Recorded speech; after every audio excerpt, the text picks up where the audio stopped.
আমাদের টেক্সাইগা ইউটিউব পরিবারের আরেকটা নতুন টিএসসি নিউজের এপিসোডে প্রতিদিনের মতো আজকেও আপনাকে স্বাগত জানানোর জন্য হাজির হয়ে গেলাম আমি অভ্র। আজকে বেশ কিছু টেক নিউজ আছে, অবশ্যই ভিডিও ভালো লাগলে লাইক করে দেবেন। আর দেরি করবো না, আমরা সরাসরি ভিডিও শুরু করে দেবো।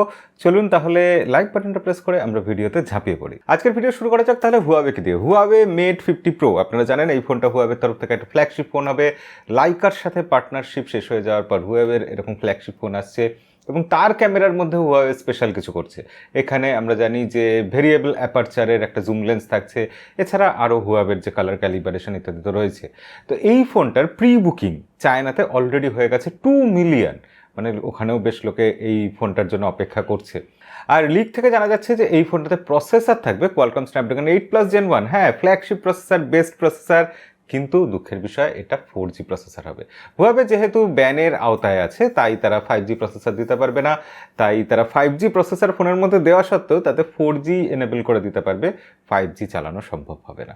এখানেই হুয়াওয়ে বারবার পিছিয়ে যাচ্ছে। আজকে দ্বিতীয় খবর স্যামসাংকে নিয়ে। স্যামসাংয়ের যে ফোল্ডিং ফোন, সেই ফোল্ডিং ফোনে সব থেকে বড় সমস্যা, বড় ভয় যেটা আমাদের, যে ফোল্ডিং ফোনের ভেতরে যে ডিসপ্লেটা রয়েছে সেটা তো গ্লাস নয়, সেটা একটা থিন প্লাস্টিক বা এরকম কিছু স্যামসাং ইউজ করেছে।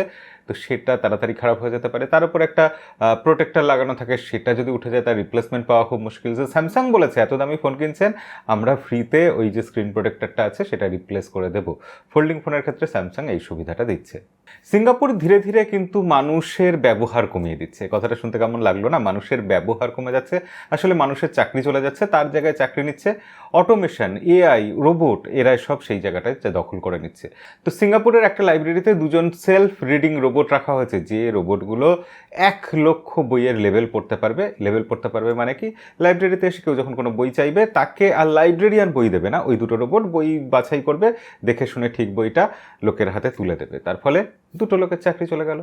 তবে প্রযুক্তি তো থেমে থাকবে না, প্রযুক্তি এগিয়ে চলেছে এবং তার জন্য টেকনোলজির দুনিয়ায় নতুন নতুন ব্যাপার ঘটেই চলেছে। স্পেস এক্স কোম্পানি, এলন মাস্কের স্পেস এক্স, তারা 2023 সালে টার্গেট নিয়েছে 100খানা মহাকাশ উৎক্ষেপণ করার, মানে মহাকাশে 100বার তাদের রকেট যাবে এবং প্রতিবারেই তারা হয়তো 100টা করে স্যাটেলাইট গিয়ে মহাকাশে স্থাপন করে আসবে। স্পেস এক্সের প্ল্যান কিন্তু অনেক বড়, আপনাদের যেরকম বলেছিলাম এর আগে। তারা গোটা পৃথিবীটাকে স্যাটেলাইট দিয়ে ঘিরে দিতে চায় এবং সেই স্যাটেলাইটের মাধ্যমেই গোটা পৃথিবীর সব জায়গাতে তারা ইন্টারনেট পৌঁছে দিতে চায়, high speed internet direct satellite থেকে। তো স্পেস এক্স কতটা ঘিরে দিতে পারবে সেটা আগামী কয়েক বছরেই বোঝা যাবে। তবে হ্যাঁ, 2023 সালে তারা 100বার মহাকাশে যাচ্ছে তাদের স্পেসশিপ নিয়ে। রেডমি 12 সিরিজ আসতে চলেছে, কিন্তু 12 সিরিজের গল্প বলার সুযোগই হচ্ছে না আমাদের, কারণ রেডমি তাদের 11 সিরিজের ফোন এখনও এনে চলেছে। রেডমি 11 প্রাইম, সেই ফোনটার ভিডিও আগামীকাল আশা করছি আমাদের চ্যানেলে দিতে পারবো। আর এছাড়া রেডমি 11 প্রো, হ্যাঁ রেডমি 11 প্রো, সেই কবেকার পুরনো নাম, শোনা শোনা লাগছে না? সেই নামের একটা ফোন লিস্টেড হয়েছে বিভিন্ন সার্টিফিকেশন সাইটে। কি থাকবে এই ফোনটা আমি সত্যিই বুঝছি না। এক্স্যাক্ট এই নাম দিয়েই ফোন তো আগে লঞ্চ হয়ে গেছে, তাহলে আবারও কেন এই ফোন? এবার কি শুধু 4G হবে, তার মধ্যে সামান্য কিছু চেঞ্জ থাকবে? কি হবে আমি জানি না। শাওমি নামকরণের ব্যাপারে একদম মাস্টার, তারা সব সময় বেস্ট কনফিউজিং নামটাই চুজ করে। তবে শাওমির flagship phone Xiaomi 13s ultra, তাদের এই আলট্রা সিরিজের ফোন আমরা জানি তাদের ক্যামেরার জন্য স্পেশাল হয়, তো সেই ফোনটার ক্যামেরা অবশ্যই স্পেশাল হবে। জানা যাচ্ছে সেখানে একাধিক 50 মেগাপিক্সেলের ক্যামেরা থাকবে, এসব তো আমরা জানি। 200 মেগাপিক্সেলের সেন্সার থাকবে, এটাও খুবই স্বাভাবিক হওয়ারই কথা। কিন্তু জানা যাচ্ছে যে এই ফোনটাতে নাকি 210 ওয়াটের ফাস্ট চার্জারের সাপোর্ট থাকবে। এছাড়া যে ক্যামেরার সেন্সারটা থাকবে সেটা 1 ইঞ্চি সাইজের সেন্সার থাকবে, অর্থাৎ বড় একটা সেন্সার থাকবে।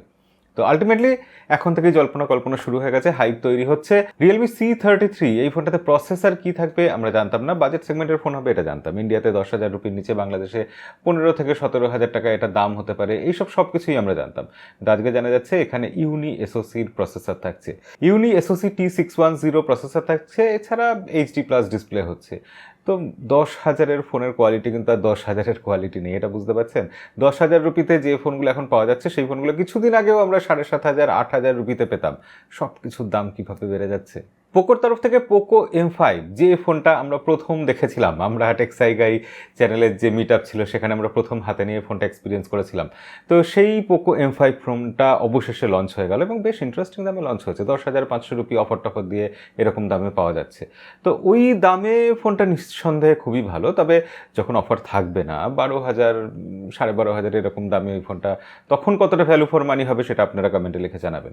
সেই ফোনটাতে মিডিয়াটেকের হিলিও G99 6 ন্যানোমিটারের তৈরি প্রসেসর রয়েছে, ফুল এইচডি প্লাস ডিসপ্লে রয়েছে এবং ফোনটাতে ব্যাক প্যানেল যেটা রয়েছে সেটা অপূর্ব সুন্দর দেখতে, লেদার ফিনিশ আছে এবং ভালো লাগছে, সব মিলিয়ে ফোনটা দেখতে ভালো লাগছে। এবং পোকো প্রমিস করছে তারা আগামী দিনে সফটওয়্যার আপডেট ভালো করবে, আফটার সেল সার্ভিস ভালো দেবে। দেখা যাক কতটা কথা রাখে তারা। তবে ওই ফোনটার ভিডিও আজকে আমাদের চ্যানেলে আসার কথা ছিল, আমরা ফোনটা পরীক্ষাও করেছি, কিন্তু দুর্ভাগ্যবশত আজকে আসেনি। খুব শিগগিরই সেই ফোনটার ভিডিও আমাদের চ্যানেলে আসবে, সাথে থাকবেন, দেখবেন।